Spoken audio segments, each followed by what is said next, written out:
Alrighty, what's up, you motherfuckers and scumbags?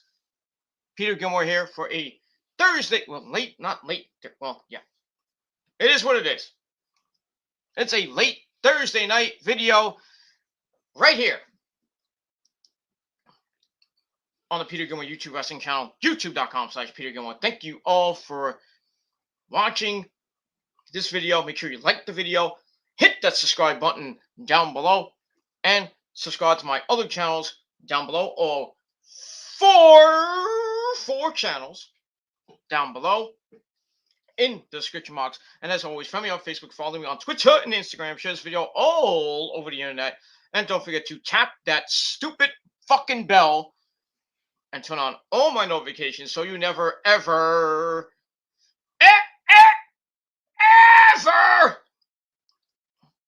miss an upload.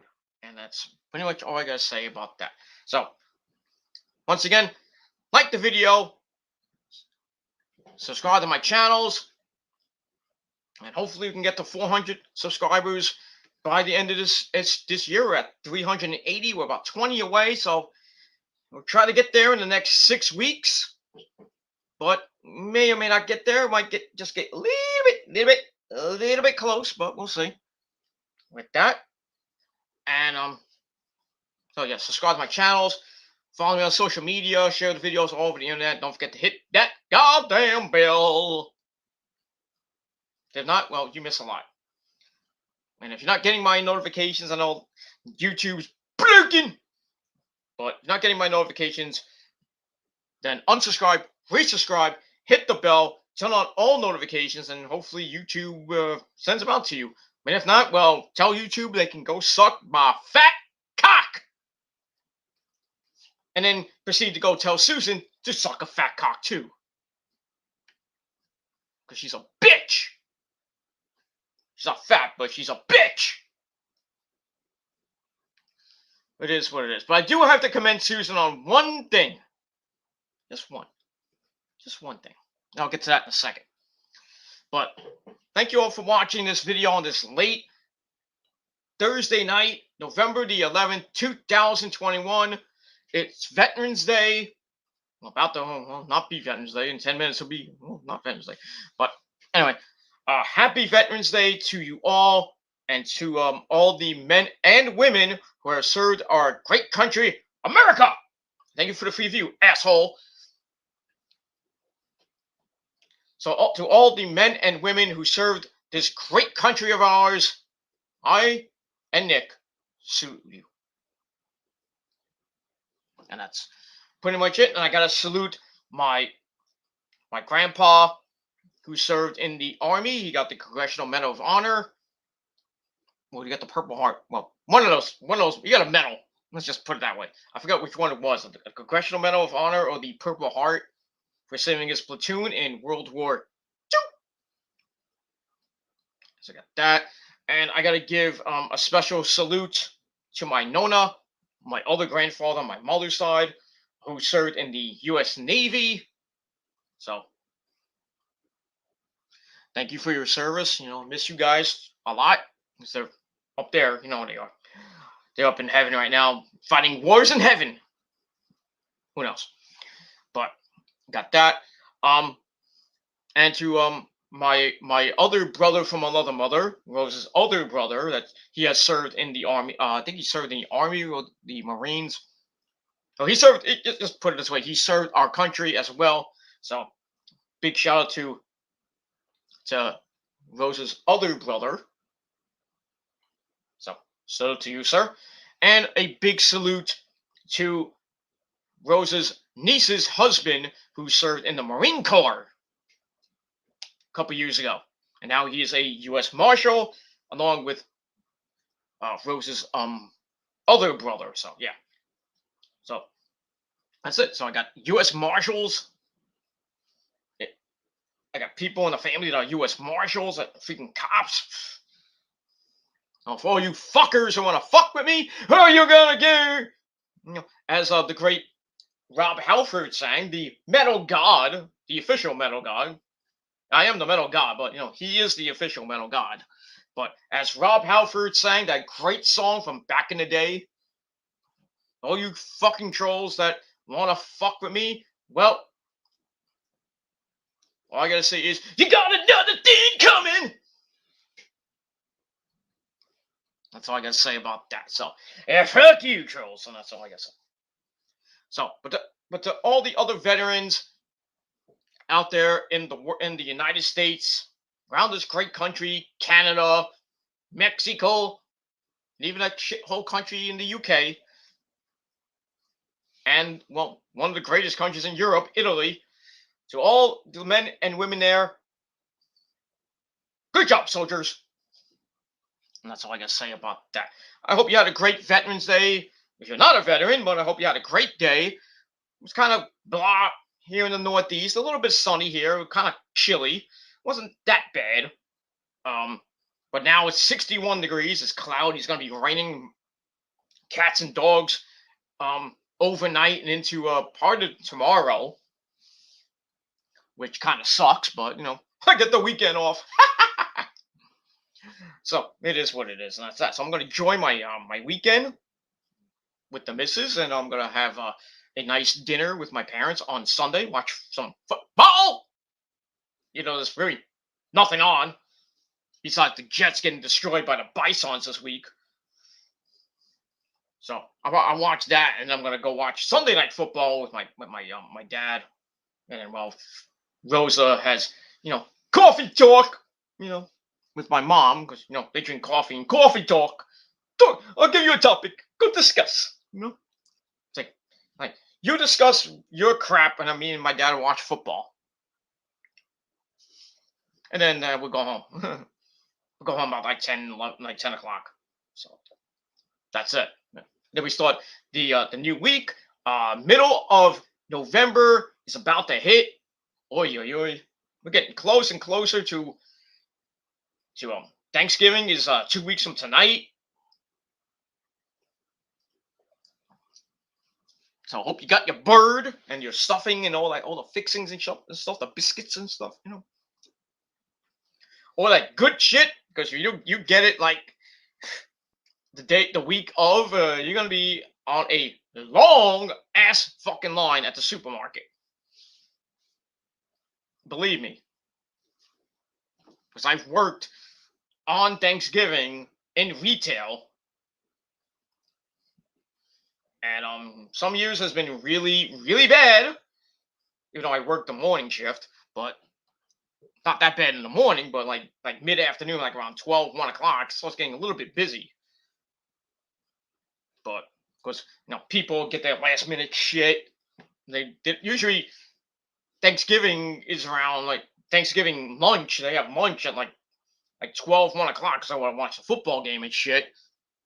Then most families have Thanksgiving dinner, so that's what I'm gonna have. Thanksgiving, like late Thanksgiving dinner, lunch with my parents. So and hopefully Rosa, but we'll see. And maybe my sister, I don't know. But yeah, I'm gonna enjoy Thanksgiving with the people I love, and then that's it. I'm gonna get ready for Black Friday, which I'm maybe not doing anything Black Friday. So Thanksgiving weekend, we're really not doing much. Might go to way. I don't know yet. I might take a trip down to Atlantic City just to chill, but I'm not sure yet. Because yeah, it's gonna be an interesting next couple weeks around the Gilmore abode, and that's that. But it is what it is, and that's that. So I hope you have a great a great Thanksgiving when Thanksgiving comes in 2 weeks, and that's that. And as of tomorrow, we are 6 weeks away from the greatest day in the world, and that is my birthday. Old Man Gilmore becomes another year older, as well as Jesus Christ, and our good friend Lemmy from Motorhead turns 75 and 76. I forget how old Lemmy is. How old are you, Lemmy? I don't know, but Easter Speed's got a wart in my face. Look out with you, cuck out. Okay. Like go play with Randy Rhoads. Go form that super group. You've been I've been hearing the thunder and the bass and the guitar from like heaven. I've like since this morning. Damn, what are you creating up there? Good lord. You on bass and Randy on guitar and freaking Ronnie James Dio on lead and Eddie Van Halen as well. My God. And then you have John Bonham on drums or Neil Peart. That's a super group. Holy shit. You put Jimi Hendrix there too as a side act. You know, Jimi Hendrix probably has a side act by himself. But yeah, I mean, whew, there's a lot. I mean, you can make a lot of super groups in heaven. A lot. There's a lot of people up there. You can have Chester Bennington form a super group with Chris Cornell. Who else? Kurt Cobain. And you Scott Weiland. Shannon Hoon of that great band Blind Melon. All I can say is that my life is pretty plain. I like watching the birds gather rain. And then I watched the video with that fat cunt that's dressed in a bee suit.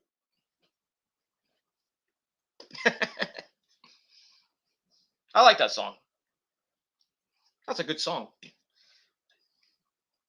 No Rain. That's a good song. I had to say, Blind Melon's kind of a underrated band back in the early '90s, but they only had that one song. That one song was the biggest hit, No Rain, with the chick that was in a bee suit and stuff. Now she's like, I don't know what she is now. Probably still successful, but it is what it is. And for those of you who don't know, because I am your metal god, Nick probably knows this. Shannon Hoon did backing vocals, I should say, on Use Your Illusion 2 for Don't Cry version 1 and 2. If you didn't know that by now. I mean, if you've seen the video, Shannon Hoon's right there. So that's kind of cool. Axl and Shannon Hoon. I never thought that would happen. It's like saying Axl and AC/DC would never happen. Like, what the fuck?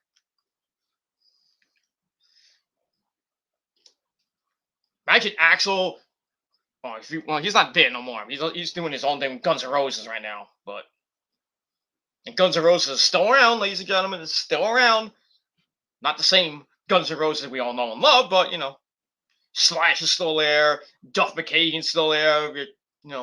Everybody else is gone. Gilby Clarke, gone. Izzy Stradlin, gone. Dizzy, gone. Matt Sorum, gone. I still think they have. I don't know if they have the two backup dancers or singers. They have a new drummer. They have another. They have the guitars that used to be in Guns N' Roses when everybody kind of left. When Guns N' Roses kind of came back with Chinese Democracy and everything, they had what's his name? Not Buckethead. Well, they kind of had Buckethead, then they kicked him out. Then they had what was his name? Bumblefoot in there. Then they had another guy. I forgot his name, but he's in the current Guns N' Roses. And now they have another chick. I forgot her name, but yeah, Guns N' Roses ain't that bad. That's pretty much it. We got Taylor Swift on Jimmy Fallon tonight. It is what it is. If you like Taylor Swift. Look what you made me do. Look what you made me do. I can't even sing the damn goddamn song. But there, if anybody's heard that song, Look What You Made Me Do by Taylor Swift, the metal version, holy shit. That's some good shit. That's some good shit. I might have to play that one day. I can't play it. It's just like a tiny track by my good friend Anthony Vincent, the 10-second guy. does all the songs in different styles and stuff like that. He's a cool guy from New York City. I think he lives in Westchester. I think, but cool guy, awesome guy, awesome, awesome, awesome, awesome. And that's pretty much it. So, all right, so we'll move on from that. I'm kind of freaking hot right now. Cause I made some I made some of that, yeah. I made some soup and a hot dog for dinner. I got a little bit of soup left. I gotta throw that out because I don't want it to get murky and everything. So it is what it is. Had a good dinner and everything, and just like today was just bad today for me. It was just today was a really bad day. It was just a bad day today for me. Um, uh, last night, um, last night even I was gonna do this review last night, but I just felt like shit, and I was like about to pass out. I was literally about to pass out. You can hear the wind outside. That's why the wind. It's very windy outside. It's gonna start storming pretty soon. Um, but yeah. Anyway, I passed out like at 12 o'clock last night, and I was like gone. God. Oh my God. Anyway, I'll get to Andrew's comment in a minute. Good Lord, Andrew, you are a sick man. Anyway, but yeah, I took a pill last night. It's supposed to be a mood pill because I have like anger issues. I'm on mood pills and stuff like that, and plus my anxiety pills that I have to take after that because I take it at different times. So I took the mood pill, and like 30 minutes later, I'm like I was gone. I was like out. I was like I can't. I only want to come on this video and just like say, oh, what's going on, dudes, and next thing you know, it'll be like 8 hours, and I'm like half dead, and then I'm getting comments, wake up, you know, or notifications blowing up on my phone, wake up. But anyway, yeah. So anyway, I took that, was knocked out the entire night. That's why I didn't do the review, and then this morning I tried to get up for work, and I couldn't even get up. I couldn't get up. I was still knocked out. I mean, I didn't really get up until officially got up at 3 o'clock this afternoon. Officially, I got up at 3 o'clock this afternoon because these fucking pills just are mind-boggling. They're really strong pills. There's the mood pill I take is I said Angel. I said Angel. I meant Adam. I apologize.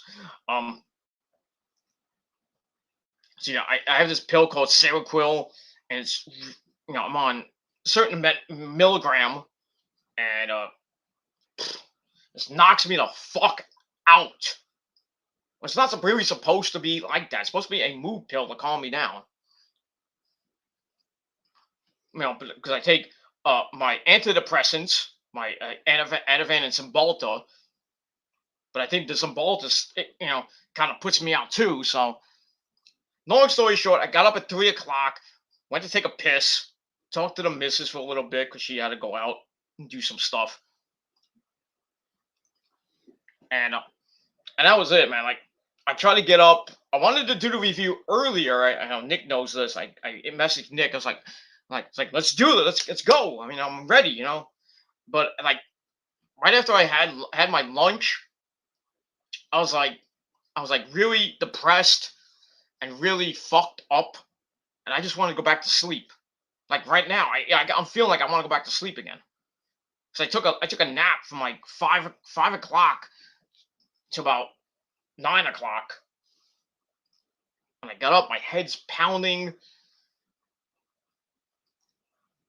I don't know. So I just got up, and I finally got up. I called the missus for a little bit just to see how she is. She's doing okay.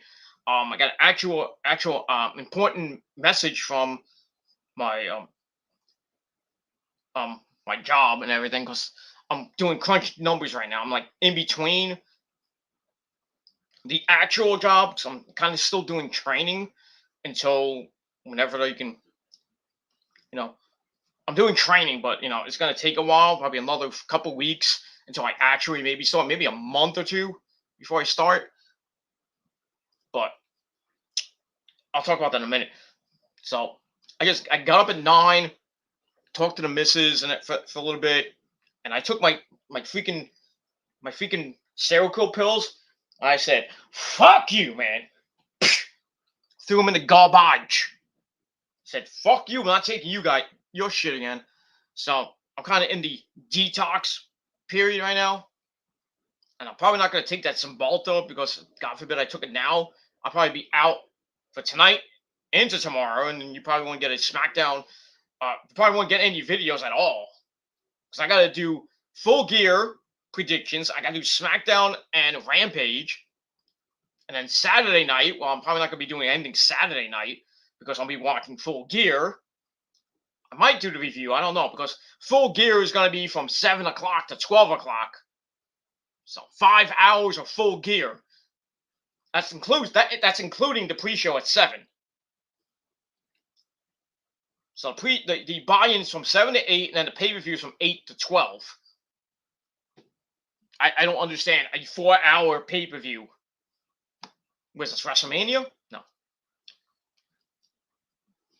But that's that. So yeah, Full Gear is going to be a long-ass pay-per-view on Saturday night, 7 o'clock to 12 o'clock. Plus, there's a UFC pay-per-view in the same time frame. Not the Canelo fight. So there's a UFC fight this weekend, I think.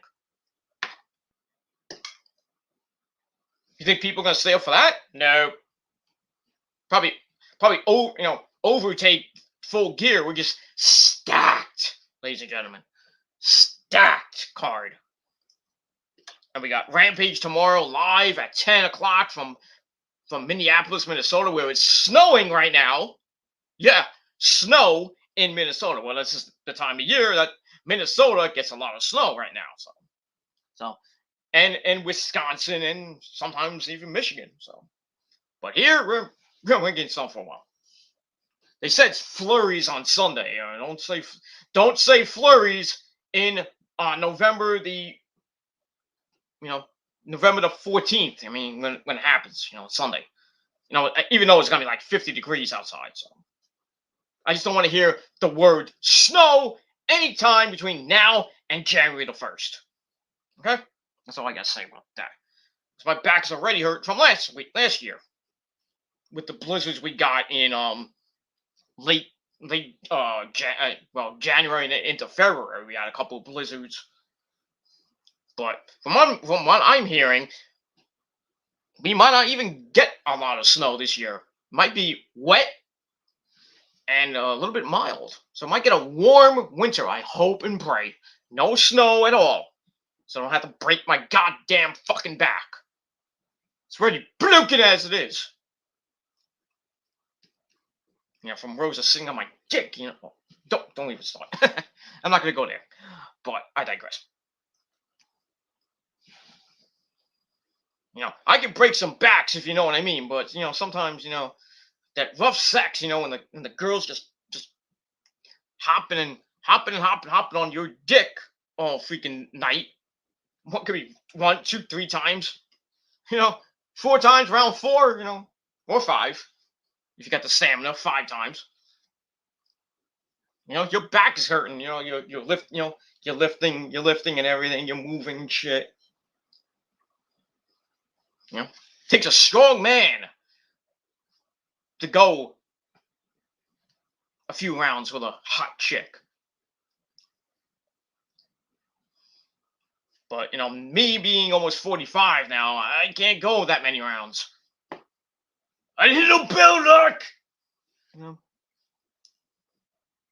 But it is what it is. But I still got more stamina than you. You might be 25. You can go 3 or 4 rounds, but I can go 5. Even at my age, so. It is what it is. Got more testosterone than you. That's why your mothers and your girlfriends and your aunts and maybe your grandmothers probably be sucking my cock. I don't discriminate. But yeah. Anyway, like I said, Full Gear this Saturday night, 5 hours. Well, 4 hours for the main show and then 1 hour for the buy-in, where we're gonna see a women's tag team match between Hikaru Shida and Thundercats. Ho! I mean Thunder Rosa, not that Rosa, but Thunder Rosa, as they take on the Bunny, Alley, and the Native Beast, Nyla Rose, in tag team action player on the pre-show. Nothing great, but it is what it is. Then the main show is just, I mean, you got matches of the year, and I mean, I think Adam Page and Kenny is going to be match of the night and probably match of the year. I mean, we'll see what happens with that. Got Darby and MJF could be a great match. The Super Clique, you know, the Young Bucks and Adam Cole, baby, taking on Jurassic Express and Christian Cage in a Falls Count Anywhere match. Should be some good shit. Dr. Britt Baker, DMD, baby, taking on the number one contender, Ty Conti of the Dark Order. Got that. We got the men's finals in the World Title Elimination Tournament. We got Bryan Danielson. Yes! Taking on Mino Svetlana pussy. Yeah! So see who wins that. And what I think could be the match of the night, CM Punk and Eddie Kingston going at it. Plus much, much more this Saturday night at the Target Center in Minneapolis, Minnesota for Full Gear 3. And that's that. We'll move on from there. So it should be some good shit this weekend. And going into 2022, well, we now know where Raw is going to be. The first Raw of 2022 is going to be in Greensville, South Carolina. So that should be good. Coming off of the day one pay-per-view, which is going to be in Bed Street, Atlanta, GA. Got that.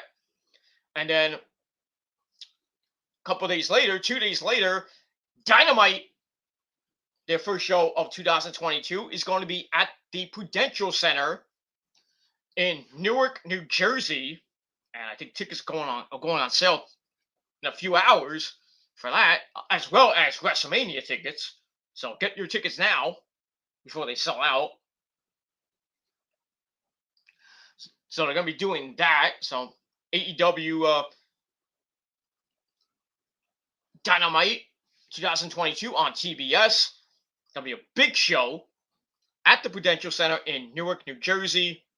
And that's that. And then we've got SmackDown on Friday. That first Friday of January. We don't know what that is yet. And then Rampage, I don't know if it's going to be taped from the Prudential Center or it's going to be an actual live show. But we'll see what happens with that. And we move on. Tony Khan did say that there's going to be new presentation of Dynamite on the first show on TBS. So that's going to be something to look at. And he also said that he is looking at some of the Ring of Honor stars that are going to be pretty much gone by December 31st. So we could see the Briscoe brothers. We could possibly see Brody King. We could possibly see Homicide, Jay Lethal, Roxy, the women's champion. Maybe Angelina Love, there's a rumor that she signed with NXT. Maybe Mandy Leon will come to AEW, among other people from Ring of Honor that we could see. Well, we could even see Cheeseburger. and Eli Isom and Dalton Castle. Maybe that sick lunatic PCO. Maybe Bandito, the Ring of Honor champion. We could see Josh Woods, the Pure champion. We see Shane Taylor Productions, the six-man tag team champions. The OGK, the original Kingdom. Matt Taven and Mike Bennett, and maybe the lovely Maria Kanellis, who had a birthday.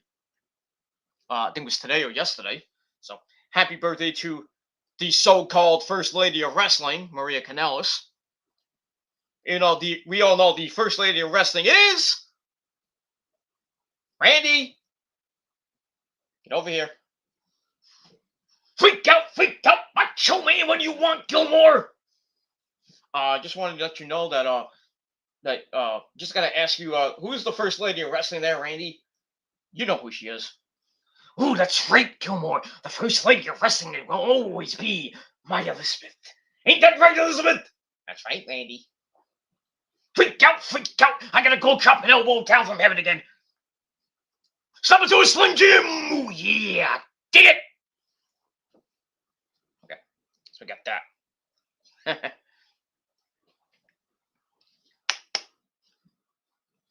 Yeah, so we got that. So So Maria Kanellis, you are not the First Lady of Wrestling, so you can go fuck yourself.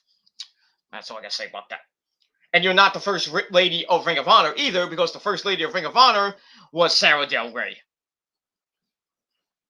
So, you bitch.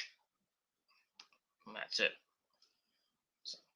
So a lot of Ring of Honor stars might be coming into AEW by January. And another name that could be coming to AEW, and I'll get to that in a minute. Well, I'll get to him in a minute. I don't want to spoil that yet, but we shall see what happens with that. All right, so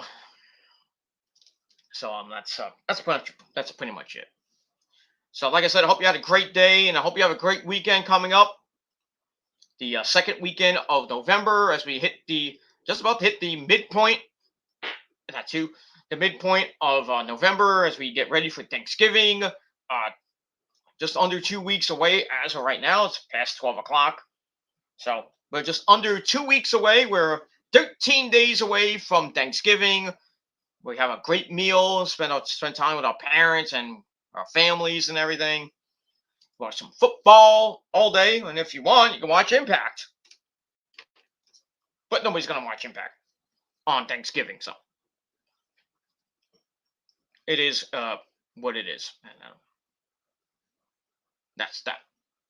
All right, let's get into this video because it's almost 12:30, and I want to try to get this done quickly, and then maybe pass out, and then we'll see what happens on Friday because I got the day off. I can do anything I want on Friday, so it is what it is. I can go watch. I'll probably have a full day of watching Asian porn, and then that's it. All right, let's begin with this. All right, but first we have to acknowledge the tribal chief of the chat, my good buddy Nick Infante, 1992. What's going on, Nick? How you doing, pal? My pal of mine. What are we drinking tonight, my friend? What are we drinking? What are we drinking? What's the drink of choice tonight there, Nick? Actually, I got some fruit punch in here. I have soda left, and I have some liquor left, but if I drink that, I will probably pass out for 2 days.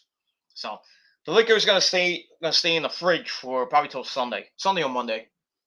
But maybe Saturday, because I might need it to keep me up watching Full Gear on Saturday night. So,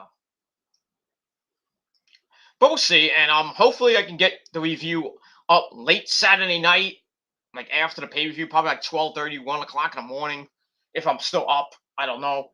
If not, I'm gonna try to do it. Try to do maybe a mini review off the phone on Sunday. Just do like quickie Full Gear thoughts. You understand? And we'll see what happens with that. But I doubt I'll do a live video on Saturday night, like late Saturday night, or even Sunday, because I got to go out Sunday, so it is what it is. And move on from there. All right, Nick says the tribal chief is here, so we must acknowledge him. That's that.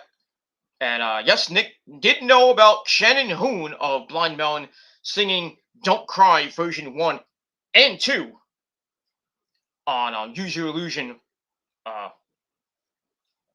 parts 1 and 2 of from Guns N' Roses. Not the greatest album. It's a good album. Great albums. I mean, the first couple of albums of Guns N' Roses are pretty good. You know, the first album. Then it had that EP with "All We Need Is Just a Little Patience." That album with another great song. I mean, there's a couple of good songs on that album. "Patience" and one of my favorite songs on that album is start clapping there, Nick. Here we go. I used to love her, but I had to kill her. And I forget the words. I love that song, man. That's like if you really want to break up with a chick, if you broke up with a chick, that's a song to play. Or you can play no no no no no no no hey hey goodbye. But I would play that song if I ever broke up with Rose. I was like, I used to love her, but I had to kill her. I thought I'd kill Rosa, but I just kick her out the door on her fat ass. But I digress. But yeah, but yeah, that's a good song on that album. Then Use Your Illusion 1 and 2 just blew up. Love those albums. I still have both of them. I think Use Your Illusion 1 is the better of the two albums in my opinion. I mean there's good songs on both albums. I mean, November Rain, Don't Cry, Estranged. Yeah, Don't Cry. The other lyrics, You Could Be Mine.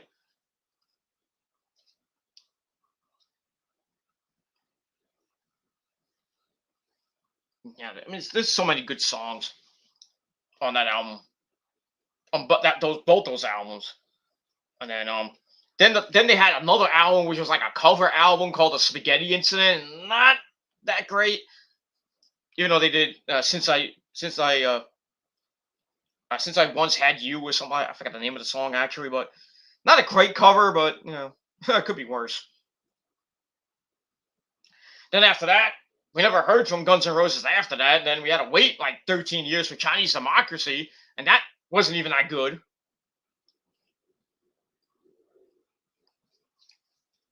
And then now that some of the original members are back in Guns N' Roses, they have made a couple of new songs. They have a song called, what's that new song called? Not Como. I forgot the name of the song, but it's like a weird song. But yeah, so I don't know. I don't know if Slash and Axl and Duff are going to actually make an actual album for the kind of rebranded Guns N' Roses. I mean, we'll have to see. I know Slash has a new album out. It's out now. It was coming out. Slash with Miles Kennedy and the Conspirators, of course.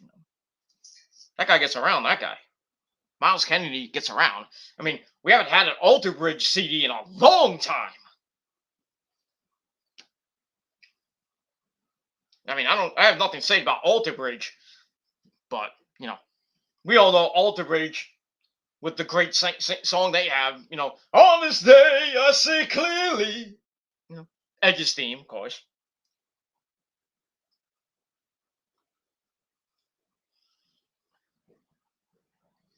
I got that, and yeah, pretty much it.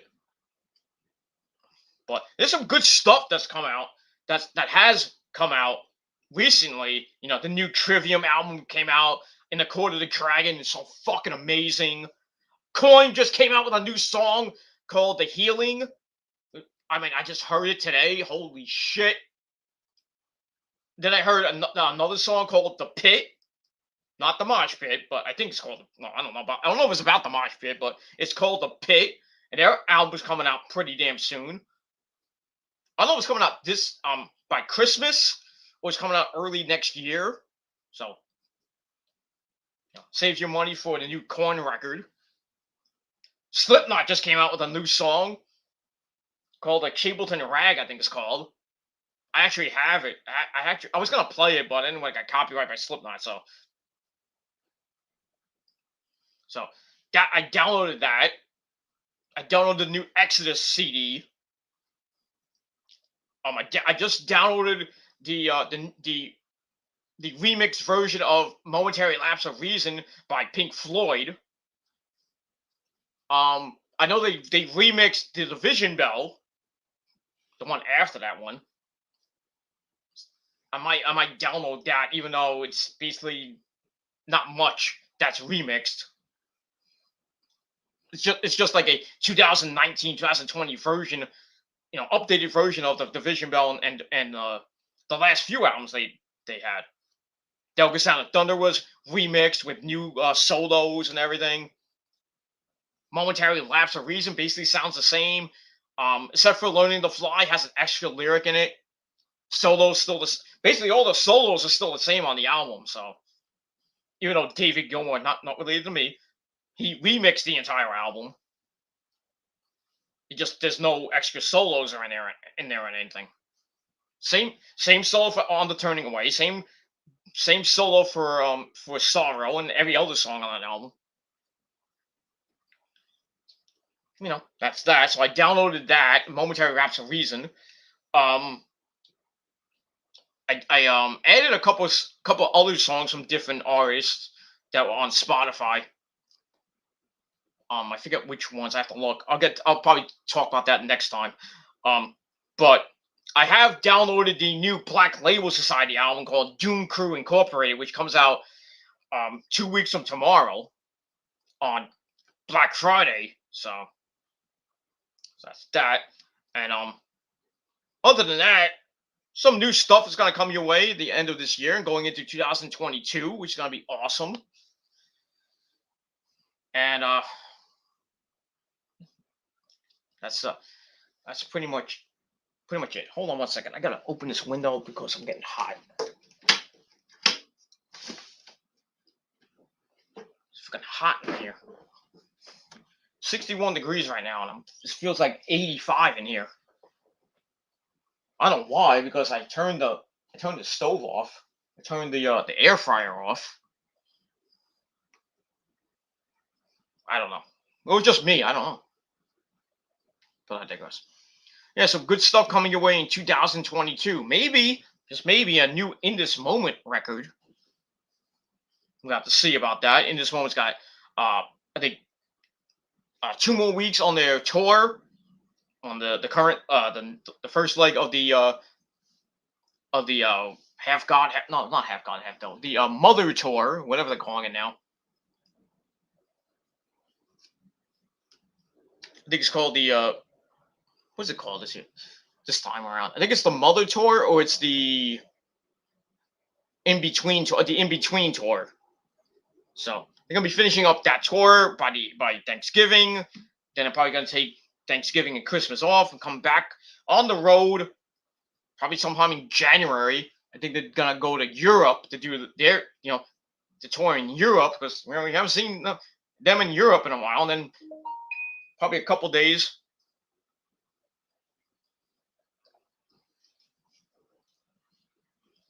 Probably a couple days. Couple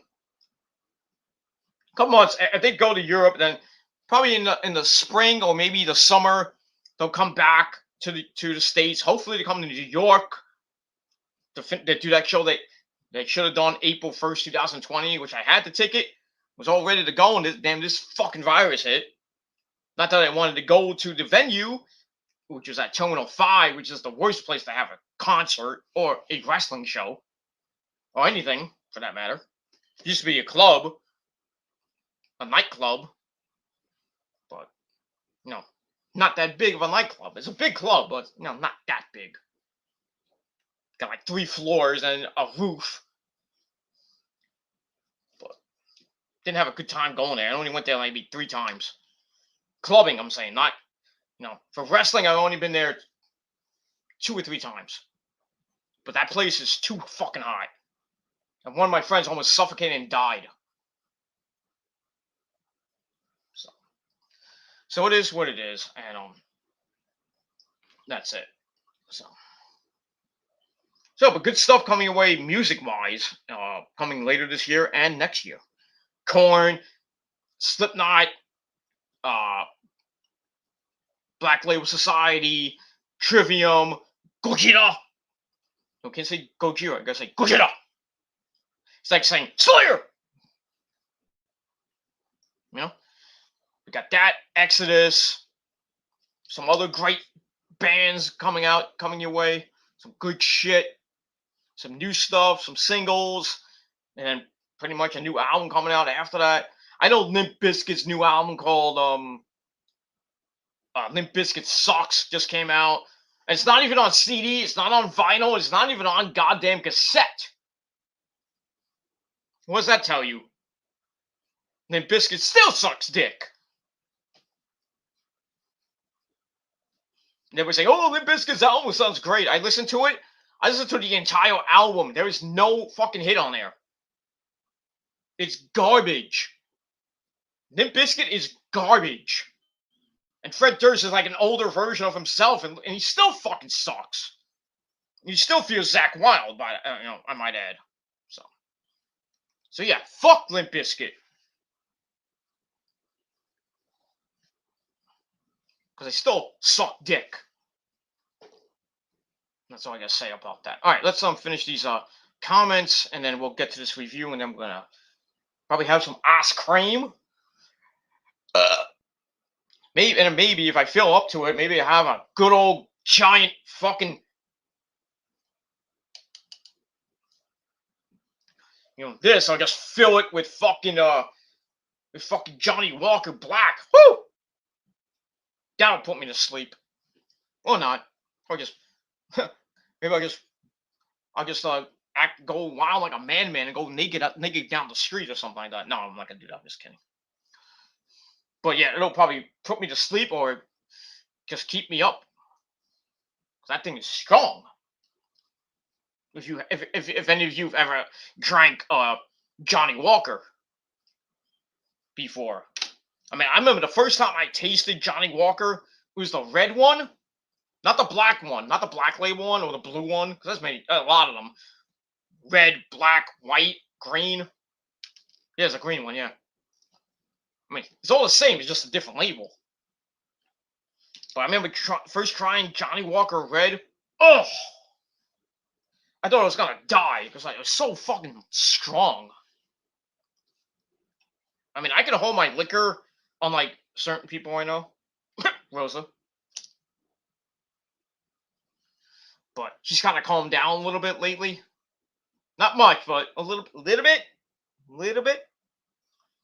But I tasted Johnny Walker Red. I thought I was gonna die because it was so strong.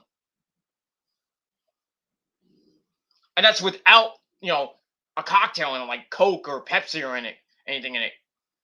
Just straight up. It's like having Jack Daniels straight up off the rocks.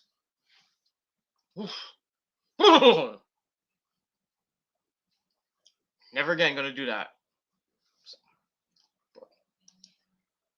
But yeah, I got Johnny Walker Black in the fridge. I'm not gonna go get in. I'm not gonna show you, so you can go suck my dick. And that's it. So I'm gonna try to have that, maybe stay up, but we'll see. All right, okay, let's finish up these comments. I got a few. All right, my good buddy Adam King of the Guineas says, speaking of a hot dog, I serenaded Jordan the other day. Oh God. Get a room, you two. Get a room. Good Lord. I saw Jordan on the Rant and Rave podcast today. I saw you in there. Crazy. You guys are weird, man. Just don't, like I said, whatever you want to do in your spare time, just stay away from me and don't splash on me. Okay? That's all I gotta say. I'm gonna move on. All right, Adam says, I have to take meds for my anxiety also. Yeah. They don't work. Some of them don't work, so the ones I take, but some on Seroquel and Cymbalta, different different milligrams, and yeah, not good because they put me to fucking sleep. I mean, I'm supposed to take one. Originally, I was supposed to take it 1 hour before I go to sleep. That's what I did last night. But then 30 minutes after I took the goddamn pill, I'm about ready to go to sleep. I'm like, I can't take the rest of my nighttime pills. So I'm like, I just went to bed. And then I couldn't even take my pills my pills in my morning pills because I was like knocked out. God forbid I took the morning pills. I don't think I'll be up right now. I mean, I have slept 24 hours before, except for, when I get up. I mean, I would get up for like 10 minutes, take a shit or take a piss, and maybe eat. I'll be up for like maybe a half hour to an hour, and then like after that, I'm gone. I'm like going back to sleep, and I sleep for like 4 or 5 hours. I can't get anything done. That sucks. So that's why I threw the pills out, and I'm just on my antidepressant, which doesn't really put me to sleep at all. So I'm gonna be changing them pretty soon because it's just too strong for me. I'd rather go back to my original meds that I used to be on, which was Wellbutrin, which is an antidepressant, along with my anxiety pill, Ativan. So I want to tell my psychiatrist, besides tell them to fuck off, but because all these quacks don't know what the fuck they're doing. They're just taking your money and killing you from the inside. I mean, it's true. It's true. They think they're helping you. These psychiatrists and therapists, they think they're helping you. And basically you talk to them for 35, 45 minutes every week or every month if you go to a psychiatrist and stuff like that. You take the pills. You think you're gonna get better, but you're not getting better. You're just dying inside. You're dying.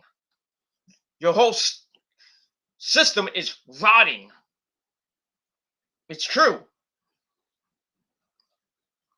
It's true. I mean, I've been in and out of the hospital for the last 3 years at different times, not like every month or anything like that.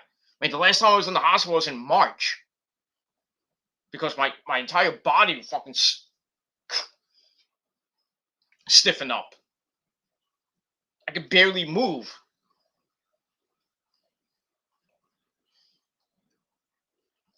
And and even if I had painkillers, they don't work either. Some of them do, some of them don't. Usually the acetaminophen or the codeine works. I've been taking codeine the last couple of days because of my tooth, but it's very addictive, so you can't really take it like on a normal basis. So, of course, you get fucking weird, and you can go to hell.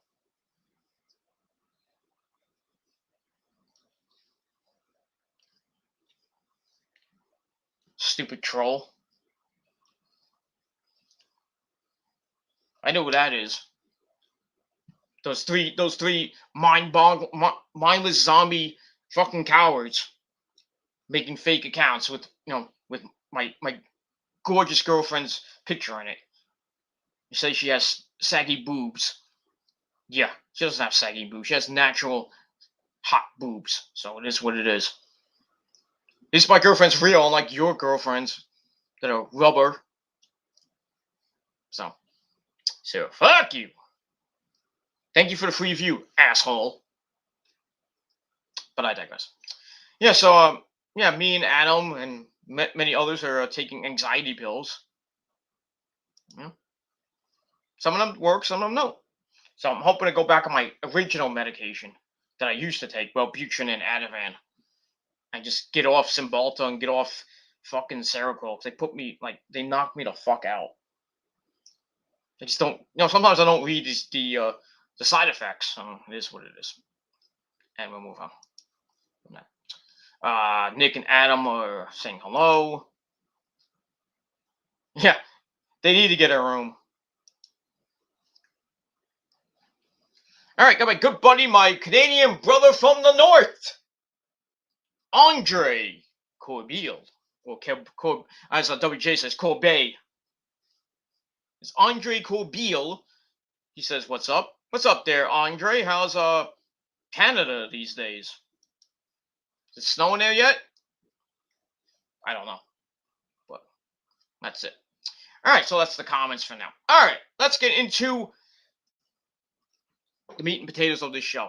So as of right now, I have to do it again, but I'm going to do it again. So, ladies and gentlemen, are you ready? I hope Nick is still here and he's ready. Drinking that good shit like I'm drinking, even though I got fruit punch in here. What it is, what it is. So, on this windy, late Wednesday, it's going to be Thursday night, November the 11th, 2021. Happy Veterans Day once again to all the veterans and the people that defend this great country of ours. So, thank you for your service. On this late Veterans Day, November the 11th, 2021, or if you're now watching from somewhere else, it is now November the 12th, 2011. It is time for your late and out-of-date AEW Dynamite! Yes! Review for November the 10th, 2021 on TNT. And that's it.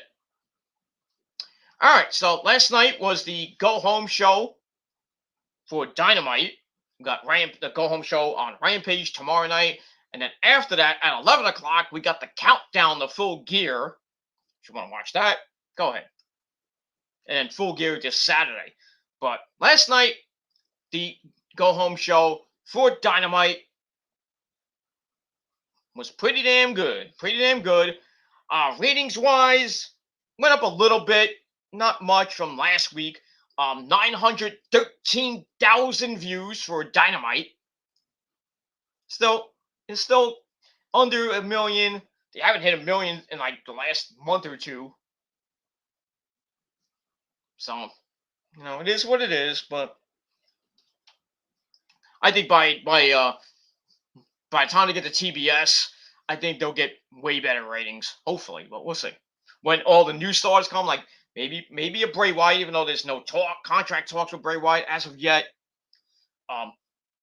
Johnny Gargano might be coming to AEW. Kyle O'Reilly, Kevin Steen,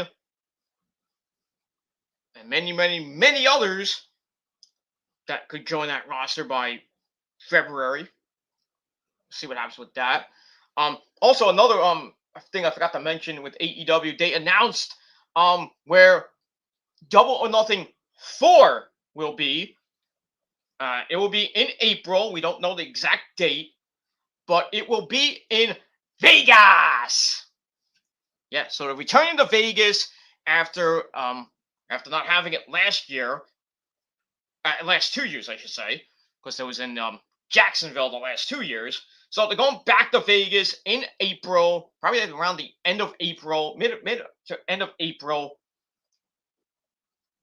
And we'll see what happens with that when we get to April. But it should be some good shit in April coming off of Revolution. I think it's 3. I think it's the third. Next year is going to be the 3rd year of Revolution, I think. 3rd or 4th. Yeah, 3rd year, I think it is. I got to look that up. But it is what it is. But we'll get there when we get there. That's all I got to say. All right, so like I said, Dynamite was pretty damn good last night, or the night before, whatever you prefer. And let's get into it. Let's not waste any more time.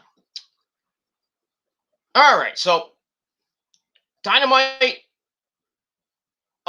emanated from the Indianapolis Farmers Coliseum in Indianapolis, Indiana.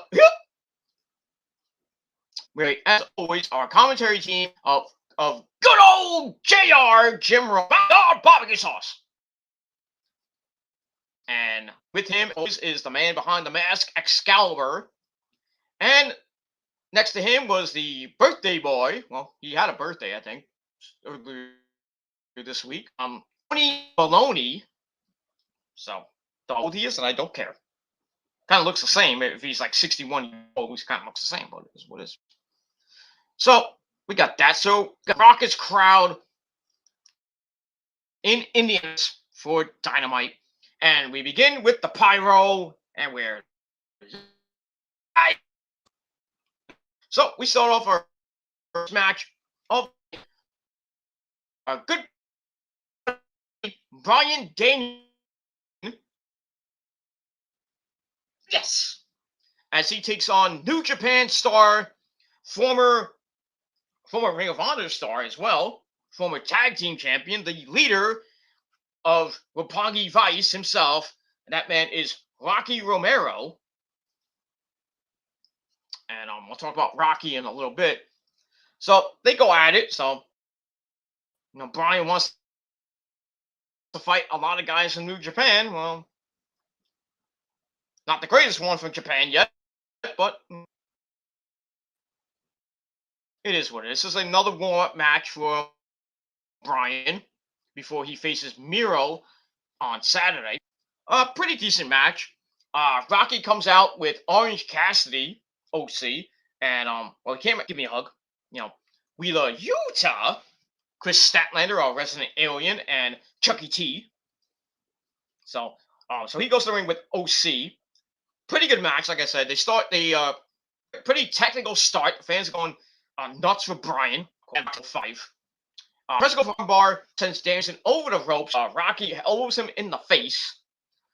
Bryan flips over Romero in the corner, but misses a running clothesline. And then Rocky sends him to the outside, where Orange Cassidy gives Danielson the hands in the pockets, like, put my hands down my pants. So anyway, that delay lets Rocky score with a suicide dive, but Bryan kicks him in the corner. Then a kick to the back sets up a knee to face. But Romero is back with a springboard tornado DDT. Then he drags Bryan over the ropes and hits a drop kick to the side of the head. Ouch. Then a running sliced bread number 2 for 2. Then he locks in a triangle choke, trying to choke Bryan out. But stacks him up for a near fall.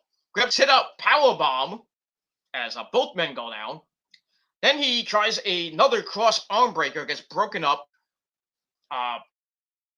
Bryan kicks the face for him to get a breather, some space and everything. Slap bread, but that gets count into the of doom on the face. Then he was about to lock in the LeBell lock, but Rocky blocked it. So Dan's like, well, I'll switch it up into the tequila sunrise a la Con ese Oliva la Laza. So he locks in the tequila sunrise and the 11-minute mark. And that's pretty much all I gotta say about that. So it was a pretty good match. I gave it 3.25 out of 5 stars. And that's pretty much it. So Bryan is ready for a Saturday night in his quest to get to the world title. But he has Miro in his sights. And we'll see what happens with that. That should be a pretty good match. I still think Bryan's going to win the tournament. Face either Kenny or Adam Page. We don't know. Maybe that area the 5th. What happens with that? Wrestling Cat just woke up. And that's it. All right, then we got a rundown of the card. Blah blah blah blah blah. And then we have a promo with Tony Baloney and the Inner Circle. Do this, but then from behind, America's Top Team and the Men of the Year, they come out and attack in the Inner Circle. Those bastards with that heinous act beat the crap out of everybody, sending them into barricades, steps, and just living them. And then Men of the Year, Scorpio Sky and Ethan Page bring in a table, and they're about to put Chris Jericho through the table, but then Dan Lamb was like, I want to do it. So Dan Lambert puts Jericho through through the table with a assisted power bomb that didn't look that great, but and he's like, "Oh, look at me! I did it! I did it! Look at me! I'm damn what dipshit!" Whatever. Blah blah blah blah blah blah blah blah. Then the Men of the Year promised to destroy the Inner Circle at Full Gear. Freaking Scorpio Sky and his ugly, stupid, freaking turtlenecks. By God, he is broken in half. And Jim was like, "Oh, you gotta be kidding me." You know? And then they say that Lambert's gonna pin Jericho. But first he's gonna make Jericho tap out. So Lambert puts him in the walls of Jericho, and Jericho, well, he really doesn't tap out as takes his hand and starts tapping out. And then Lambert's like, "This is how you do a Boston Crab. I'm Rocky Johnson," or whatever the fuck he was saying. It was just going berserk and being stupid. And that's basically it. So they lay out the Inner Circle right before Saturday night in that Minnesota street fight. It's going to be the Inner Circle taking on Dan Lambert, Scorpio Sky, Ethan Page, Jorge Masvidal, Jorge Dos Santos, and another member of that crappy team. But probably going to be a slobber knocker. I can probably bet you that Page fans that's going to get involved in one way or another. And that's pretty much it. So I give that 3.5 out of 5 stars, and that's it. Let me move.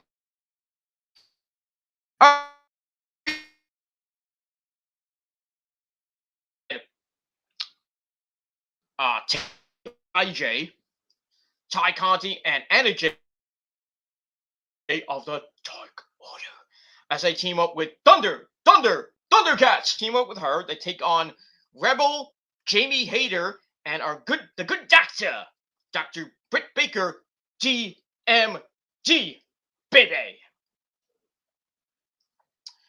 And a 6-woman tag team match. That was alright. Nothing great, but it is what it is. It's also with Thunder Rosa and Britt Baker. The start. Baker gets a little bit more serious with her. They fought before. Was a Thunder Driver, her finisher, and she can't hit it, and the fans are like chanting for "Let's go Rosa, let's go Baker." You know, really should be chanting for Rosa, but it's just not sorry for that time. Anyway, so the good doctor bails over the Rebel to hammer on Thunder Rosa, but then it's off to Anna Jay, and then Thunder Rosa whips Anna into Rebel in a corner, but it's just Anna being knocked to the outside as a double team as we go to break. Go to break with Anna in trouble and come back with her suplexing her way to some safety. She gets the hot tag to her best friend Ty Conti, who comes in and cleans house. But then the numbers game gets to her. Thunder Rosa then comes in and gets to run some people over, and then everything breaks down. And then we see Thunder Rosa with a suicide dive on the Jamie Hayter. And then she goes up top and hits a crushing high cross body on the floor. I mean, she hit it flush on the floor. And then she's like, "Are you okay?" That didn't look, I mean, it looked really vicious. Hopefully Jamie Hayter's okay, but she seemed okay. I don't know. But, Thunder Rosa had to check on her because it looked really bad. Like, she got splat right on the fucking thing. But I digress. Anyway, in the end, Ty Conti loads up for the TKO. And then she hits it on Rebel. She glares at Britt Baker, her opponent, on Saturday for the AEW Women's World Title. And she gets the win in just under 8 minutes. Not the greatest. It was a little bit of a little botchy here and there. But still, an okay match. I gave it 2.5 out of 5 stars. And that's that. But my only problem with this match, Rebel, can you fucking sell a move? Good Lord. I mean, she's just standing there, bop. and then just bopped in the head. He's like, ooh. And then she's waiting for the move to start. He's like, oh, I guess I gotta get ready for a suplex. And then she hits the suplex. She's like, my back. And then she gets right up and gets ready for the next move. I mean, really, can you fucking sell? I mean, I'm trying to get invested in the match, and I'm like looking at you not selling. What the fuck is wrong with you?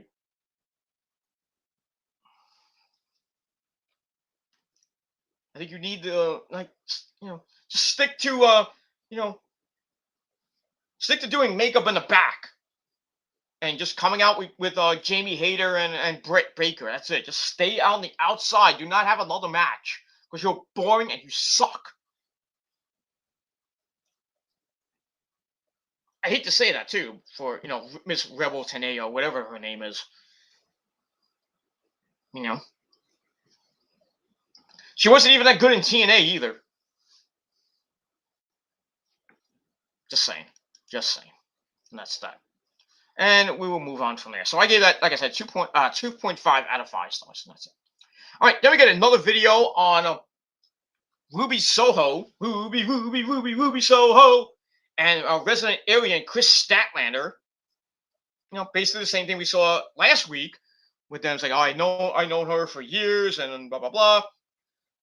This time at the end of the promo, Ruby Soho is like, I respect you, this and that. And then Ruby's like, I don't give a shit about that. Respect shit, she says. So I'm like, these bitches are gonna fight next week. Whenever the tournament begins, this coming Wednesday in Virginia, Virginia. You're gonna be in Virginia on Wednesday night after Full Gear, so got that. So we'll move on from there. All right, so that was pretty good. That's it. All right, then we got the match number 3: Anthony Bowens of the Acclaimed taking on Jungle Boy Jack. And this was a good match. Jungle Boy is now turning into a man, if you know what I mean. He's got the chick. He's got Anna Jay, probably doing what he does, you know what I mean? Taking him to his jungle, if you know what I mean. Fucking her in the ass and making her humble. But now he's got a beard. He's getting a little older now. He's like 24, 25 years old now. I don't know how old he is, but he's getting old. He's got a beard now. Growing that beard in. That's pretty good. Yeah, so he's taking on Anthony Bowens with his good buddy Max Caster at ringside. And Caster like rips him apart. Basically he insults Jungle Boy's physique, and he kind of wonders why he leaves his girlfriend and alone with 7 guys. But I think Anna can take care of herself, but that's just me. I mean, ask Stu Bennett. Not Stu Bennett. Whoop, back botch. Ask Stu Grayson that one. But you know how Stu Grayson kind of fears her. If you watch BTE over the last few months, she just fucking hates him, pushing him over the fucking bed and everything and shit. And now we got Taylor Swift on. I'm watching TV, so we got Taylor Swift on. What's the guy after him? What's his name? Seth Meyers. I'd have to look that up, but yeah. So we see a double dose of the lovely Taylor Swift. That's all I gotta say about that. Look what you made me do. That's all I gotta say about that. So anyway, so after Max Caster insults him, even insulted his promo skills. So like, you started doing your promos, and then they cut to Jungle Boy. He's like, okay, that was kind of cool, but it is what it is. All right, so they have a feeling out process to start, just trying to try to get on the same page and everything, but not like that. You know what I mean? Takes him down, and I'm Anthony Bones, yeah! Posing down, blah, blah, blah. Bones then chops away at him in the corner. Jungle Boy to his own. Max Caster gets a distraction, which lets Owens hit a code breaker over the ropes. Ow. As we go to break. We come back. Jungle Boy comes back and grabs the snare trap. But once again, Max Caster causes a distraction, which earns Caster a suicide dive to the outside. But when Jungle Boy comes back, he gets a big kick to the face. My notes. Yeah, a kick to the face and a twisting Hangman's DDT for a near fall. That's about it. Bowens tries for a German suplex, but Jungle Boy and pulls him into the snare trap. And Bowens is trying to get to the ropes, trying to grab at Max Caster, but he couldn't do it as he tapped out right near the rope. A little over 10 minutes. Jungle Boy Jack gets the win. Match was okay, not great, so I gave it 3 out of 5 stars for that. And then afterwards, as he's posing on the turnbuckles, Bobby Fish comes out, takes out Jungle Boy, hits a wicked suplex into the ropes. Oof. And then Luchasaurus and Christian, his partners for Saturday against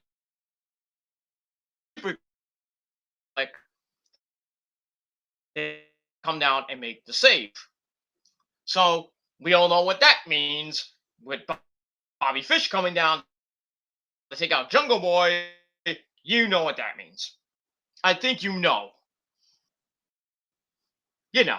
If you don't know, now you know. G.I. Joe. But I move on. We move on. So we'll see what happens with that as we move on with that. I've got some more stuff with Bobby Fish in just a second. All right, then we get a video on Hangman Adam Page and Kenny Omega going into this this Saturday's big time main event for the AEW World Title. Both guys talking, saying what's this mean? What this match means for Page. Page says, "I need this match to get, I need to get the title and everything." Kenny's like, "I don't lose big matches, and you never win big matches, Adam, so you don't stand a chance." So we'll see what happens with that. We got a contract signing coming up at the end of the show, and as always, we all know what happens during contract signings. So I got that. So I gave that 3.5 out of 5 stars. All right, then we go to the back with the Super Click. "Too Sweet Me for the Love of God." That's the Young Bucks and our good friend Adam Cole, baby. So they're talking about what just happened. It's like, "Oh, it's so good to see Jungle Boy get his ass kicked again." And they talk about Bobby Fish, blah blah blah blah blah. And Adam's like, "Oh, I want to talk to you guys about that guy." So he's like, "I think he could be good for us and everything." So he's like, "Guys, here's Bobby Fish." So he introduces them to the Bucks, and the Bucks like, "Oh, we know each other very well, don't we, Bobby? From Ring of Honor in New Japan with Red Dragon. Just gotta get Kyle in there. He'll be there. He will be there. I guarantee that." So Matt Jackson says, "He's like, well, since you're the new kid on the block, there's no dispute around here because this era is about the elite, or the era of the elite, something like that." He says. So Bobby's like, okay. So Adam Cole gives Bobby Fish an idea. He says, in 2 days' time on Rampage, says you're gonna have a match with Jungle Boy. You can beat the living shit out of him, but just leave a little bit for Saturday for me and the Bucks to just wipe him off the face of the earth. Deal? Deal. That's it. So the Super Click or the Super Elite have a mercenary now in Bobby Fish. So that's awesome. So technically he's in the Elite. Technically. Not fully in the Elite. He's technically in. Or if you want to call it that, what I called it on Twitter, the Super Undisputed Era of the Elite. That's what it is. The Super Undisputed Era of the Elite. That's what it is. Take it for what it's worth. Because I can guarantee you by January the 5th, we'll see 3/4 of the Undisputed Era in the Elite with the Bucks and Kenny, and that those two other jerks, Brandon Cutler and Michael Nakazawa. But that's it. But it looks like, I mean, by 2022, Elite gonna be broken up. Kenny's gonna go his way. Adam Cole is gonna probably be leader of the Elite. Steen might come around in February. They won't be the Elite anymore. They're much more. But then again, Kevin can come in and destroy Adam Cole's Elite. I really don't want to see that, but I like this. Fish and Adam Cole, baby, the super undisputed era of the Elite. And we'll see what happens tomorrow night on a live edition of Rampage, Bobby Fish, and Jungle Boy Jack. And that's it. So I give that 3.5 out of 5 stars. Just because I can.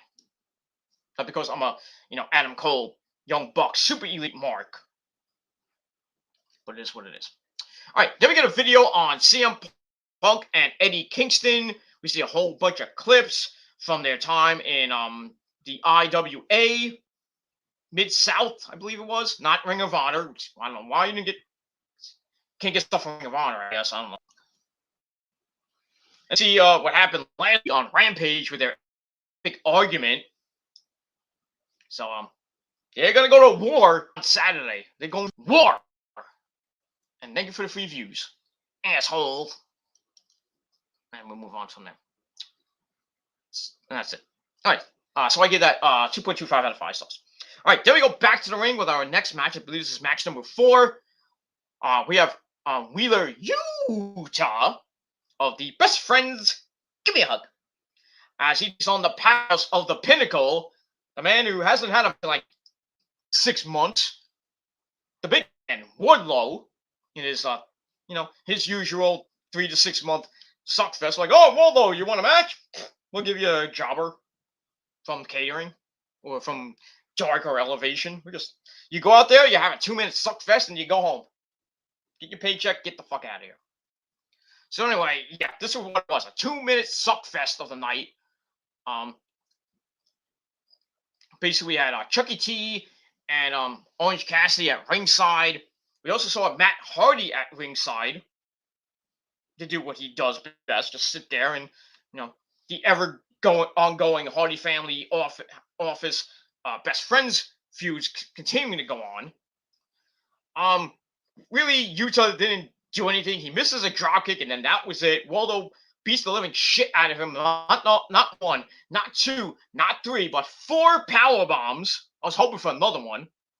Then he hits 2 more after that, so it really was 6 power bombs. Then he hits a knee to face in the corner to finish off Yuta at just over 2 minutes. Just total domination from Wardlow. And I gave the match 2.25 out of 5 stars. And that's that. Thank you for coming, Wheeler Yuta. You can go back to Japan and get the fuck out of here. You suck. And that's all I gotta say about that. So that's it. 2.25 out of 5 stars for that garbage fest. And afterwards, it gets really scary and really serious. After the match, after Wardlow just beats the crap out of him, he leaves the ring, and then the Butcher and the Blade and who came out. There was members of the Hardy family office come out. I think it was the Blade and one of the members of Private Party. They come out. They start beating the crap out of Orange Cassidy and Chucky T. They lay him out, and then Matt Hardy comes in. He on Orange Cassidy's neck and hits the twist of fate on the chair, which leaves Orange Cassidy writhing in pain. I think they damn near broke it. Either damn near broke it or broke his neck. I'm like, damn, I mean, this feud has been going on for months, and they were supposed to hype a hair versus hair match. They never did it between Matt Hardy and Orange Cassidy. They did Orange Cassidy and Jack Evans. They shaved his head bald. So become like Brian Cage and Ricky Starks. I mean, 2 matches. That's it. Nothing since. When are they gonna do this stupid match? When are we gonna do this stupid match? But looks like they're not gonna do it now because looks like Orange Cassidy might have a broken goddamn neck. But we'll see what happens with that. So I gave the Aftermath 3.25 out of 5, reaching Brian Cage, Ricky Starks level on this one. Just have the goddamn match. Let freaking Orange Cassidy beat Matt Hardy and then do something else. I don't want to see another 2 months of this shit. Let's get to it. Well, as a good friend Paul Stanley used to say, let's do it. And that's it. And we'll move on from there. All right, chat room's open if you still want to chime in with anything. I don't know if Nick's around. If he's still around, it's 1:14 in the morning. Maybe might be up or not. I don't know. We'll see. And we move on from there. All right, after that seriousness, we go to more seriousness as we go to the parking lot where we see CM Punk and Eddie Kingston having to be held apart by basically everybody. We saw Ruby Soho once again getting involved in getting in the face of Eddie Kingston. I don't know what that situation is about. Although they're friends or they're going out. I mean, what is going on with Ruby Soho and Eddie Kingston? Not the first time. I mean, we saw them like what was it, like a week or so ago when they were all it was 2 weeks ago on Rampage where Punk and Eddie were arguing, and then we see Ruby Soho like push Eddie away and like everything. Like, what the hell's going on with this? Like, why would Ruby Soho be involved in this whole thing? Excuse me. And then what we saw last night, we saw Ruby Soho trying to hold back Eddie Kingston, and then other people are trying to hold back Punk. They want to go at it. There's one point where Eddie kind of tries to break away, but then like they push him into on a car and everything, and they just yell. So they're gonna beat the shit out of each other on Saturday night. So we'll see what happens with all that.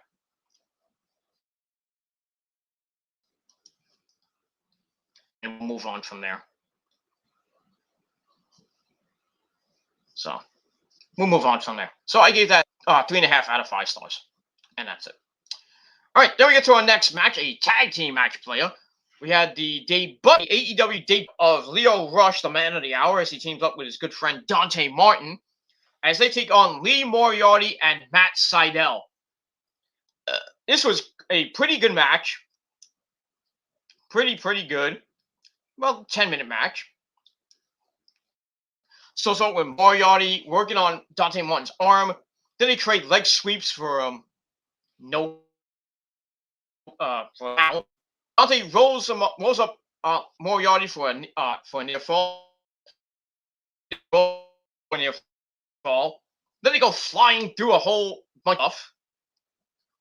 Actually, they don't go flying through a bunch of stuff. They're just going fast and furious, and the crowd's like, "Oh my god, this is great!"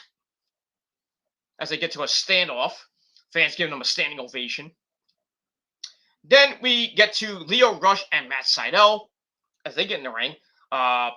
Lio dodges around to avoid anything that Sydal does. But then Lee Moriarty gets a cheap shot in from the apron. But then Lio dodges some more right hands. Then he hits a springboard Hurricane Rana, taking Sydal down. Then Lee Moriarty gets knocked off the apron, which sets up a big-time showdown between those two guys. I think they fought in House of Glory before, or other indie feds. So anyway, we go to break. We come back with Lio Rush and Lee Moriarty coming in off the double tag. Quick a little bit. The second part of this match was very, very good. The first part was kind of not so good, but it picks up near the second half. Everything breaks down. Rush nails Sydal with a spinning kick to face, and then Lee Moriarty gets kicked to the floor as well. Fans are like into it a little bit, and they really giving Lio Rush and everything. They're like, yeah, this is the Lio Rush we knew from years ago. Then he hits a double handspring elbow on Seidel and Moriarty. Then he sets up back-to-back suicide dives on both of them, like a Jay Lethal type thing. Goes one from one here. That was kind of cool. Seidel tries for something, but he gets pulled down, leaving Moriarty to hit a running uppercut for Nifla on Dante Martin. Then Lio Rush hits Seidel with an enziguri. Then he kicks Moriarty in the head again, which sets up the finish as Dante Martin hits the double springboard moonsault on Lee Moriarty, and he gets the pin 1, 2, 3. And little 10-minute. But this was a very good match. Good high flying, good spots. The second half of the match was better than the first half. I loved it, and that's all I gotta say about that. I gave this 3.5 out of 5 stars. I was actually impressed with it. Very impressed. And that's that. All right. After that, we get another buddy, Mito smash CJ Perry, Pressy. Yeah.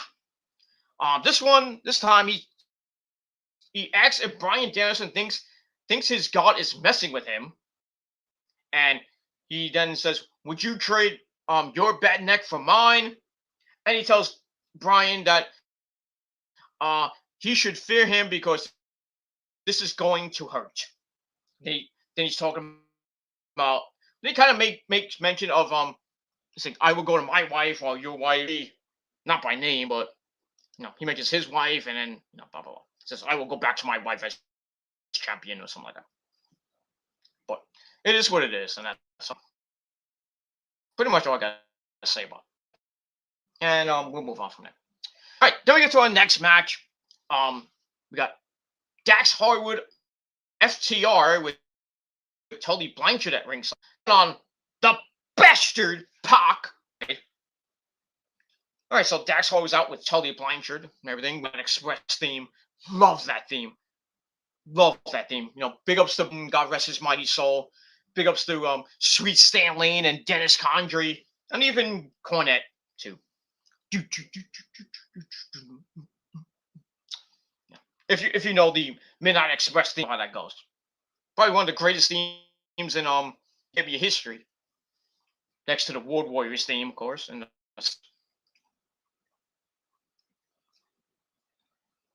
But I digress. I mean, there was some good WCW themes back in the day. Don't say Hogan's. Do you need Hogan's? The original Hogan. I'm talking about, not Hollywood Hogan, not NWO Hogan. I'm talking about, the red and yellow Hogan. He's like, that theme, which sucked. But as we all know, Hogan's real theme was, Voodoo Child by a good friend Jimi Hendrix for the NWO. What's that? That's it. There was really no other good themes besides Flair's theme. We all know that one. That thing. Dun, dun, dun, dun, that theme from Space Odyssey, 2001 Space Odyssey. So we got that, and other than that, I really don't think there's been any real good WCW, early NWA, and your food is ready themes that were good. Not even the American Males was good. That song sucked. DDP's music was good. That's the only other good music that was there. The kind of remixed version of Smells Like Teen Spirit. Self High Five. The Master of the Diamond Cutter, Mr. DDP. But I perfected it, so. I perfected it to being better than the Ace Crusher, better than the Diamond Cutter, and better than the RKO by your good friend Randy Orton and Smartless Voice. I perfected the Diamond Cutter, even the Bubba Cutter. Way better than that shit. And everybody else who uses the Diamond Cutter, the Cody Cutter, or any other wrestler who uses the Diamond Cutter, They just use it, the way it's used, but I do it much better. As I modify it into a GTS RKO combo called the Gilmore Cutter. And that's it. Because nobody gets up from that, and nobody gets up from the end game, which is my package power driver. So if you trolls want to keep fucking around, you know where you're gonna go. You're gonna get both of them, and you're gonna either be put in the hospital or put in a box, and then put 6 feet on the ground, where you will be eating worms and sucking Satan's cock. Ain't that right, Satan? Yes, Mr. Gilmore. You'll be fucking sucking my cock 666 times. And drinking my cum 666 times. Almighty Satan. Yes. Go back to work with my good friend Soldier. Go back to work. Goodbye. Okay, goodbye. Go get that. Oh, I gotta take a mean shit. I gotta get through this. How much time? Not bad. Alright, so let's get this match. Dax Harwood and Pac. Pretty good match. Very good match. Let's see, see something. We'll go into this. We'll go into it, man. Off my notes back in order. Come on. There you go. I knew you can do it. All right. So it starts off with a lockup where he doesn't go anywhere. Harwood cranks on the arm. Pac hits a shoulder block. Then he starts to take over. A bunch of chops in the corner. Then they they hit forearms out of the corner until Pac sends Dax into the ropes for a German suplex. Then a clothesline puts Harwood on the floor, and then Pac nails a big running flippy-dippity-doo over the ropes as we go to break. We come back. Dax Harwood comes back. As always, the heels come back during the break. And then gets kicked in the head by Pac to stagger him. Then they go to the top, and Pac hits a top rope brain buster. Not on the turnbuckle, but coming off the turnbuckle, a brain buster connects. And they're both down. It was a 6 spot. Then Pac knocks him down in the corner. But Harwood rolls away before the Black Arrow can hit. But instead, Tully pulls Harwood out of the corner to avoid a charge, which allows Harwood to hit a brain buster of his own for a near fall. Then Pac comes back with a super kick out of the corner. He goes for Black Arrow again. It gets broken up. Harwood hits a bell-to-belly superplex off the top, which is kind of cool, but he can't follow it up. Pac gets back up, but can't hit a German suplex. But instead, Harwood elbows him in the face, setting up a Liger Bomb for a near fall. Liger Bomb circa 1988. Then Pac comes back a 1926 backslide for a near fall. Then he lost the little Liger, and Dax Harwood tapped out faster than a drunk man taps out at the bar. But it is a commentary said that Harwood didn't want to get hurt before Full Gear, obviously, because they have to go for the tag team belts against the Lucha Brothers, and we'll see what happens to that. But pretty good match. I gave 3.5 out of 5 stars. Almost a 14-minute match, and that's pretty much all I gotta say about that, and we'll move on from there. All right, after the match, Cash Wheeler, his tag team partner, comes down for the beatdown, 2-on-1 beatdown. Then the lights go out, back on. Sabu! No, not Sabu, because he's retired. Sadly. Sabu retired competition this week because of all his injuries and shit. It is what it is. So anyway, Malachi Black, Tommy End and Andrade are in the ring, and then it's basically a 4-on-1 beatdown, and then the crowd nuts, and Cody Rhodes comes down from the crowd, and he looks built like a truck. Then the Lucha Brothers, Rey Fenix and Pentagon Miedo, they come out and have a humongous brawl to end the segment. And that's pretty much all I gotta say about that. And I thought they would do Cody and Pac against Malachi Black and Andrade. I thought it was gonna happen maybe on Rampage, but I don't think they did announce it. They announced it for Full Gear, so gonna have that at Full Gear on Saturday night. So it should be a pretty decent match, and we'll see what happens with that. I think I would probably give the win to. Yeah, I'm probably gonna give the win to Malachi Black and Andrade, but we'll see what happens with that. But we'll get to that tomorrow with my predictions. And it's gonna be early tomorrow. So probably around 2 or 3 o'clock, I'll do episode 209 of the Gilmore Chronicles, my Full Gear predictions on that. So we'll go live tomorrow afternoon, and all that good shit. And that's it. And we'll move on from there. And it's still windy outside. I can feel it from my window. Because I'm getting a nice breeze from the window because I could use it. It's kind of hot in here. And that's it. All right, then we get the what's coming up on Rampage on Friday. Besides Bobby Fish and Jungle Boy, I think we got another match. I think Adam Cole's gonna be in action. I forget against who. I lost the Rampage card, but it is what it is. Then we get the Full Gear card as it stands right now. I think it's all updated. It's finalized. And I'm just going to get ready for tomorrow night's go-home show on Rampage. And that's that. All right. Before we get to the contract signing, we got a video on MJF and Darby Allin, which is a battle of the two pillars of AEW. And that should be a good battle today. Darby wins, but never say never. With MJF.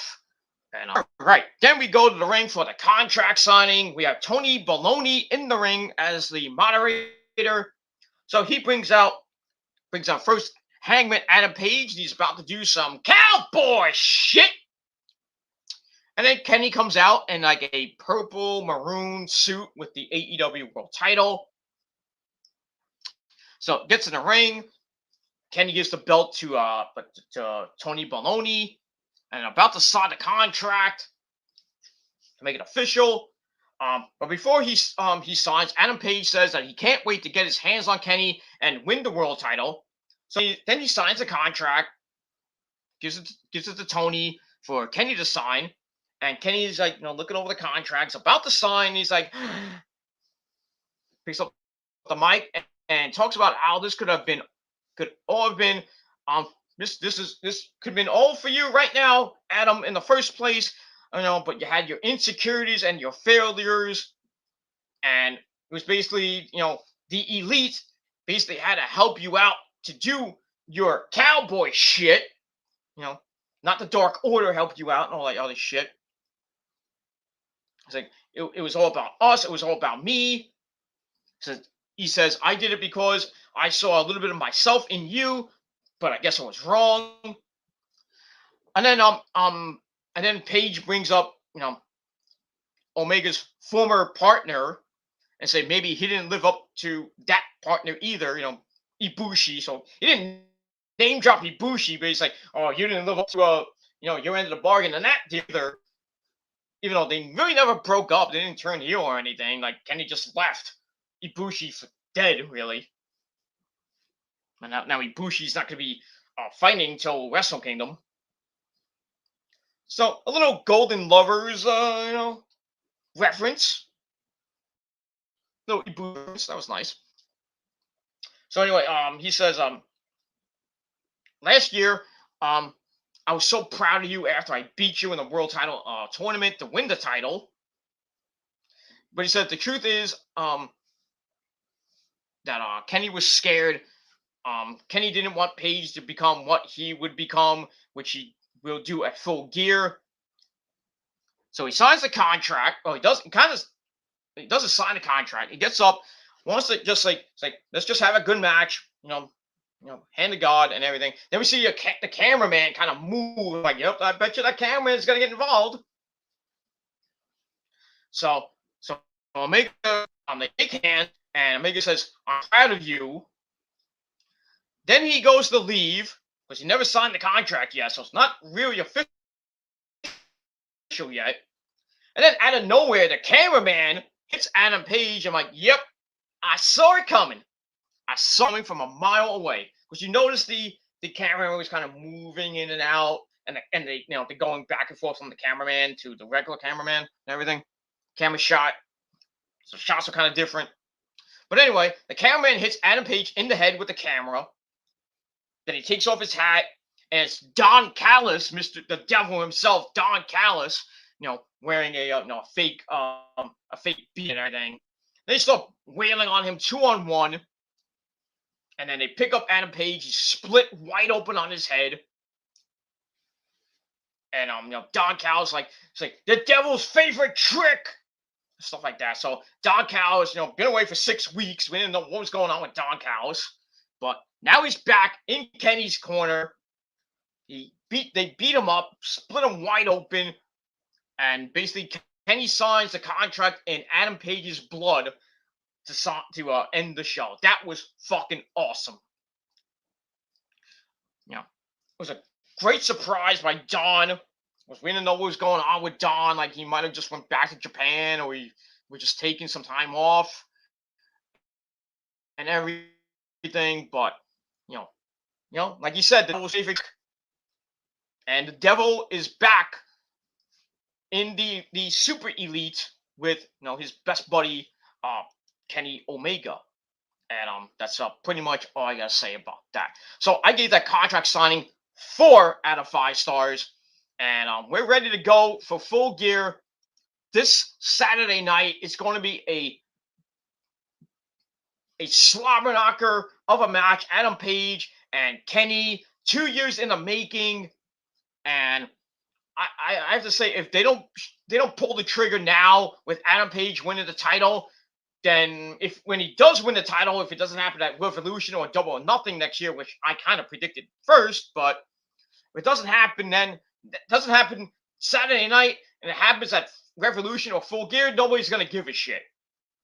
You have to do it now. Pull the trigger now. Let Adam Page hold the belt to the rest of this year. Going into January, he faces off against Bryan Danielson, which I think will be an awesome match. But then again, they could just have Bryan Danielson win the match, win the tournament. Kenny somehow wins the match by a controversy or something like that. And then maybe on the January 5th show or at Battle of the Belts, you have Kenny versus Bryan Danielson 2, maybe this time in a 60-minute Iron Man match. We all know how the first one ended. The 30-minute time limit expired. So why not have Kenny and Bryan Danielson 2 for the world title in a 60-minute Iron Man match? I would have Bryan Danielson win the title there. Then he goes to Revolution. They probably have a rematch at Revolution. So to have Bryan Omega 3, maybe in a cage or something. I don't know. So I don't think they'll go that far and go, exploding barbed wire or anything like that. But like what last Revolution was, they won't do that. But yeah, they'll probably have a third match in maybe the trilogy. Bryan beats him again, and then I would think at Double or Nothing we'll have either Punk versus Danielson, or or Danielson versus MJF, and then MJF wins the belt and holds it for the rest of the year. I don't want to see MJF with the belt, but I think he needs it. He really does need that belt. I think they should just give it to him, and he'll be the most hated fucking heel in all of wrestling, next to Roman, of course. But we'll see what happens with that. We'll all see what happens between Saturday and going into the end of the year and going into next year with the 2 big shows in January, the January 5th TBS show, and then Battle of the Belts on January the 8th. That's gonna be some good shit. As we start the beginning of January 22 in the world of professional wrestling, the sport of professional wrestling, because we got the day 1 pay-per-view on on New Year's night. And then we got Raw on that Monday in Greensville, South Carolina. Then we got NXT New Year's Evil Part 2 on the night after that. Then January the 5th, we got Dynamite from the Prudential Center in Newark, New Jersey. And then on Friday night, we got the first SmackDown of 2022 and the first Rampage of 2022. Whether that's going to be live or it's going to be taped from the Prudential Center, we have to see. And then Saturday night, we got Battle of the Belts. We also got the third night of Wrestle Kingdom, and also Impact Wrestling's Harder to Kill 2 pay-per-view. And then that's it. And then later on in January the 29th, on a Saturday night, is going to be the Royal Rumble in St. Louis, Missouri. All right, so that's going to be a good start to January and everything. But we still have 7 weeks left of this year. It should be some good shit. I got Full Gear. We got Full Gear this Saturday, which is gonna be great. Looks a lot of people saying it's gonna be way better than All Out. The card looks way better than All Out. But we'll see what comes your way. Then we got the Survivor Series next Sunday at the Barclays Center in Brooklyn, New York. Doesn't look that good, but we'll see what happens with that. Then we got the Raw next night from the Barclays Center. Then the week after that at the Nassau Mausoleum at Belmont Park. Then we got Dynamite, which is going to be there, I think, the week after that. And that's really, and then going into December, besides the AEW at the Nassau Mausoleum, we got on December the 5th, we got NXT TakeOver War Games, which is not going to be that great because it doesn't have the Undisputed Era in it. I mean, you do have Kyle, but it's not the same. And we'll see what happens with all that as we get through the next 7 weeks of this year in the world of professional wrestling. And that's that. And hopefully I'll be here the rest of the way. But we'll see what happens with that. All right, everybody. That's it for my video. Thank you all for watching. Thank you to Nick for coming in, my tribal chief. I will acknowledge him. And also my good buddy Adam, King of the Guineas. And to anybody else who watched, well, hope you liked it. And if not, well, fuck you. That's all I got to say about that. Because, guess what, trolls? You can't hit the dislike button anymore. Actually, I mean, you still could, but, it doesn't matter now because, now that they are, YouTube has kind of taken out the like-dislike ratio. So, if you have it enabled that you can, you can see the likes and dislikes, how many likes you get and how many dislikes you get, what used to be how that happened. You can get how many likes you get, but you can't see how many dislikes you get unless you go to your YouTube studio. So kind of a win for us, and a really, really, really bad time for you haters because you can't mass dislike the video anymore. I mean, you still could, but you can't see how many you left unless you go unless the creator goes into YouTube Studio and says like 50 dislikes, but I mean, nobody cares. So it's kind of a win today. Kind of a win. And I gotta go take a mean shit.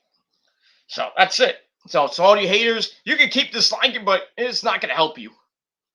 Not gonna help you. So all you can do is just smash that like button to death, and that's all I gotta say about that. So trolls, you lose once again. So fuck you. And that's pretty much it. So that's it for my video. Thank you to Nick and Adam for coming in.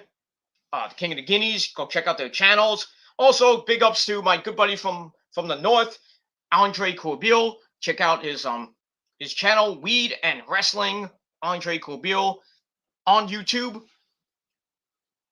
And that's it. And to anybody else who watched, to that troll who tried to come in using my girlfriend's sexy face as a troll account, fuck you. I hope you eat shit. And that's all I gotta say about that. And that's it. So thank you all for watching. My final rating for Dynamite last night a solid 7.5 out of 10 stars. Well, let me know what you guys think of the video of the show down below in the comment section of the video, or you can do a video reply if you wish, or hit me up via Facebook, Twitter, or Instagram with your thoughts. And if you have questions, you can also hit me up via social media or down below in the comment section of the video. And maybe sometime in the future, we'll do a Q&A, or just save them for my next video. And that's all I can say about that. So once again, 7.5 out of 10 stars for Dynamite. And we'll see what happens tomorrow night on SmackDown and AEW Rampage. That's it. Then we get to Full Gear on Saturday. So it should be a great weekend of sports action with football, of course, on week 10 of the NFL in the league where they play for pay. And that's it. So that's all I got to say about that. All right, I got to go take a mean shit because, I really got to go. And that's it. So thank you for watching. Peter Gilmore signing out. Peace out. Rock on and rock hard with your Go-Cute. And that's it. And to all the haters out there, the trolls, the pieces of shit that they are, they're going to get shit in their stockings for Christmas. Well, all I got to say is, as my outro goes, you don't like my friends, you don't like my bands, you don't like my videos. Well, me, Nick, Andre Cobio, Adam, and everybody else in the prophecy, we got 3 words for you. Fuck you, man. But you can't do any fucking thing about it. Kiss my ass, suck my dick, and drink my cum until you fucking choke to death. And that's all I got to say about that. So thank you for watching, everybody. I'm Peter Gilmore signing off for this late Thursday night. I'll see you tomorrow for TGC 209 with my Full Gear 3 predictions. So, Nick, I'll see you tomorrow. And everybody else, I'll see you tomorrow. Peter Gilmore signing out. Peace, bitches.